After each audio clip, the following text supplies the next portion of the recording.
देवाधिदेव महादेव का पावन मास श्रावण मास प्रारंभ हो चुका है। श्रावण मास की कावड़ यात्रा जग विख्यात है। पूरे देश के अंदर और खासतौर पर उत्तर भारत में इस दौरान शिव भक्त महादेव के अनुष्ठान में लीन होकर के सभी शिवालयों में जलाभिषेक के साथ अपनी असीम भक्ति का प्रदर्शन करते हैं।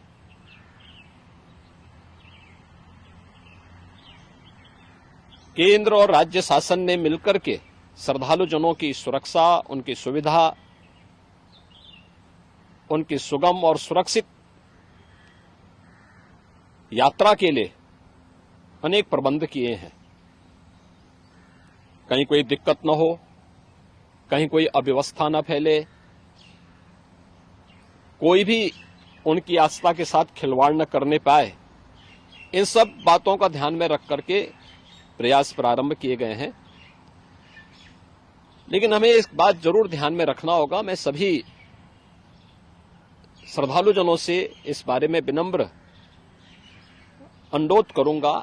हम लोग भी शिव भक्त हैं। महादेव की असीम कृपा हम लोगों पे बनी रही है और निरंतर हम महादेव से यही प्रार्थना करते हैं कि उनकी कृपा सदैव बनी रहे। कोई भी पर्व और त्योहार, कोई भी साधना बिना आत्मानुशासन के पूरी नहीं होती है। सुगम और सुरक्षित यात्रा के लिए हमें न केवल अंतःकरण से बल्कि बाहरी रूप से भी उस पूरी प्रक्रिया के साथ लीन होना पड़ेगा। शिवो भूत्वा शिवम यजेत।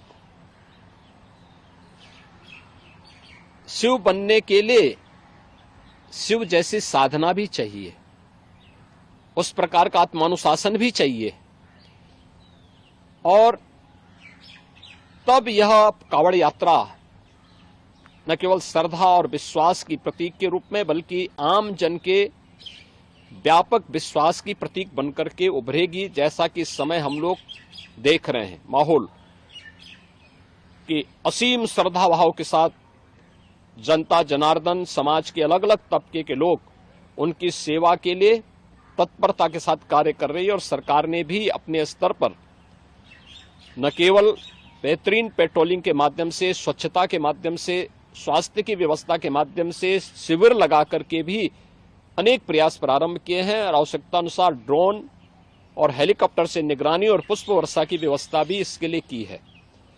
मैं सभी शिव भक्तों से अपील करूंगा कि देवादेव महादेव की ये कृपा हम पर बनी रहे। हम व्यवस्था के साथ जोड़ करके इस पूरी यात्रा का न केवल आनंद लें बल्कि पूरी श्रद्धा और विश्वास के साथ आत्मानुशासन का परिचय देते हुए इस पावन श्रावण मास के कावड़ यात्रा कार्यक्रम को सफलतापूर्वक आगे बढ़ाने में अपना योगदान दें। आप सबकी सुगम सुरक्षित यात्रा के लिए मेरी मंगलमय शुभकामनाएं हैं।